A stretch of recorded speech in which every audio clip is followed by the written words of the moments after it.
Alright, Nick Fenton here, founder of TickerTank.com. We've made it to part 7 of 7 in our Naked Put Entry Criteria video series. This is a quick one. Just want to show you the scan parameters that I use to assist with helping assist in finding some good naked put candidates, potential candidates. Of course, they have to meet the rest of the criteria. But this is a good starting point if you don't happen to come across something that's attractive, while you're just kind of out there scanning through some charts. So we're here in the Scan tab on thinkorswim desktop, and we're in Stock Hacker, and I've already got my criteria set up here. So the first thing that I look at is back vol. That is your back month volatility. In this case, we are currently in the April options month, so that's your front month. So April would be your front month. Back vol would be May. May is your back month in this case.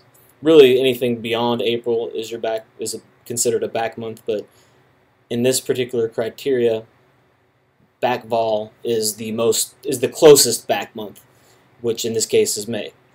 So April's current front month. May is current back month, the closest back month. I look at minimum 50% volatility, and that's just your implied volatility that we've looked at in the past here. In FSLR's case, if you go to May, you can see here we're at 70.45%.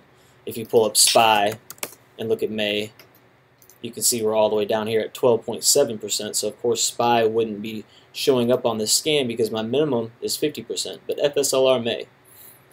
Back month vol, 50% minimum, and then I've got the maximum 350%, which is pretty much as high as you can get. Anything above 350% is just going to be too crazy to even consider. And in general, you're not really going to get much higher than 100% unless it's a pre-earnings situation, because implied volatility expands right before a company reports earnings, especially if it's a high beta stock or there's really a lot of concern around that earnings report. So we want to avoid earnings when we're selling naked puts unless it's specifically an earnings-based trade, which, for the sake of this whole series, we've been basing the criteria on your typical naked put entries, not your earnings-based naked put entries. So back vol, minimum 50%, maximum I've got 350. Really, you can push that down to like 150. I just throw 350 in there in case there's some odd ones that just happen to pop up. You never know. Then the next one, volume. We always mention volume. In the options, we want minimum volume of 500, minimum open interest of 1,000. But when you have a lot of volume in the stock itself, generally that translates to a liquid options market in the stock. Generally, not always. Minimum acceptable volume, 2 million shares, and this means 2 million average daily shares. So average daily volume is 2 million minimum, and then I've got the max, 100 million. Why not? The more volume, the better. And then, last but not least, we've got last, which is the last price on the stock. So minimum of 10. I don't like messing with stocks that are under $10.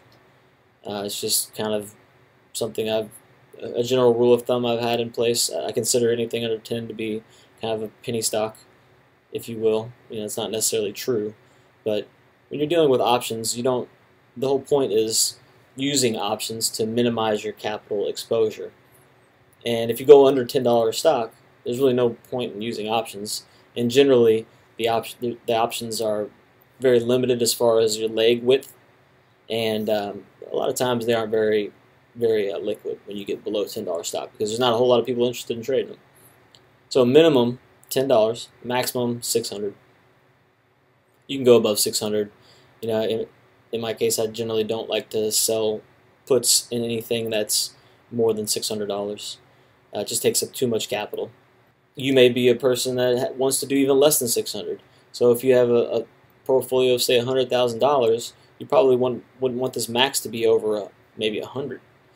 So you can modify all of these, any and all of these. I'm just kind of sharing with you what I use on Scan. So there's the 3 criteria. Then you hit this Scan button. I always put show 2000. It never gets anywhere near that unless we're in an extremely high volatility environment like the last half of 2011. So hit scan. This always pops up. You've requested a very large number of symbols. Don't worry about that. Hit yes. And you can see we've got a pretty decent list here. Now the ones you want to avoid are ones like ABT where it has this earnings symbol. This means earnings is coming up. We don't want to mess with a stock that has earnings in the near future. So just be careful to avoid earnings risk in your holding period. But from here you can take this list and you can scroll through. You can look in the trade tab, see which ones are liquid. If it's not liquid, just cross it off. Generally, when it's a list this short, what I'll do is I'll just write all the tickers down on a piece of paper, and then I'll go over here to the trade screen, so I don't have to keep switching back and forth between scan and trade and scan and trade. I'll just write them all down and then just roll through them real quick. So one of the first ones was Akamai. You can just kind of take a quick look here. You can see the current IV percentile is 65%. That's a pretty good number. You know, it's towards the top end of its IV range.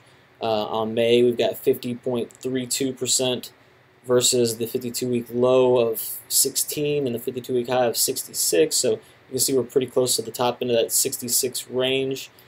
You can pull out the May 13th. You can look at your ROC real quick. We know 27.75 is the minimum acceptable ROC. So 35 strike gets us closest to that. It's paying $1.74. So, you know, 35 strikes, only 1 point out of the money, but when you calculate the cost basis, that puts you almost nearly 3 points out of the money. You know, so all in all, you can just kind of look from there. Take your results here on the scan screen, write them down, roll through them. As you can see, FFLR did pop up in here. We got HLF, BBRY, CLF, JCP, a lot of the names that we've been mentioning recently. Make sure you avoid the earnings risk, and you know, you've got a good list of leads here. Basically, you're not always going to be able to find good opportunities all the time, but generally within that 50-65 day entry window, you'll be able to find some decent opportunities.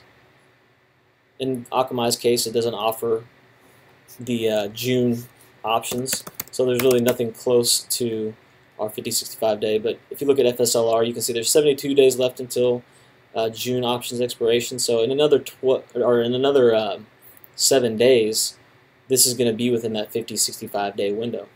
So next Wednesday, come back, take a look, do the scan again, and roll through and look for ones that have June naked put offerings, or June options, I should say, and check them out and see if they meet all the criteria. That concludes our naked put entry criteria video series. I appreciate you watching all the videos. I appreciate all the great feedback we've received on the previous videos, and I look forward to bringing you some more series like this. Always open to any suggestions as far as topics. If you have a specific strategy you'd like me to do a criteria series on, please feel free to request it. If you're interested in learning more about earnings-based naked put trading, ask me. I'll be happy to make a much shorter series on that. It's a little bit less detailed. But that does it. Just remember all the things. As a reflection, part 1 we went over liquidity preferences, or liquidity parameters, and the preference of the underlying being pre-diversified. So an entity like SPY, DIA, IWM is preferred but not mandatory, and you're not going to really be able to utilize those in a low volatility environment like we have today. Part 2, we discussed that if you have a small portfolio, you're going to need to focus on these smaller, the lower dollar stocks, so that your capital required to do these types of strategies isn't eaten up so much. If you have a large portfolio, really anything's possible depending on the size of your portfolio.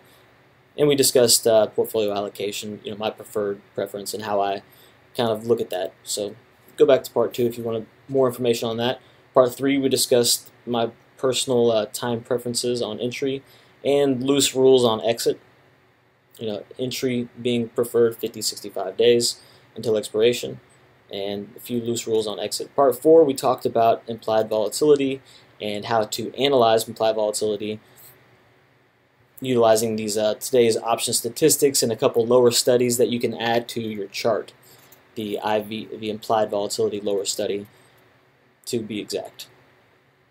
Part 5, we discussed ROC, which is this column right here. Adding this ROC column and the minimum acceptable daily return on capital of 0.75% or 0.75%. So we want that or better.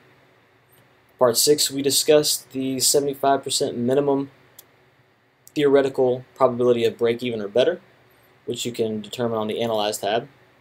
In this FSLR example, we've got 78.3% on that 31 strike we were looking at selling in April. But of course it didn't meet the time preference, I'm sorry, in May, but it didn't meet the time preferences, so that was not a good candidate. And then of course in this video we looked at these scan criteria. It's really simple. You know, I always like to keep things as simple as possible. I understand this is quite a bit of criteria, but when you really get down into it, it's very simple. It's just a matter of knowing this information and knowing it exists in the first place and knowing how to look for it, what to look for. But once you know all the criteria, it's very easy, and it becomes second nature over time. So I hope you really enjoyed the series, and I look forward to bringing you more great videos.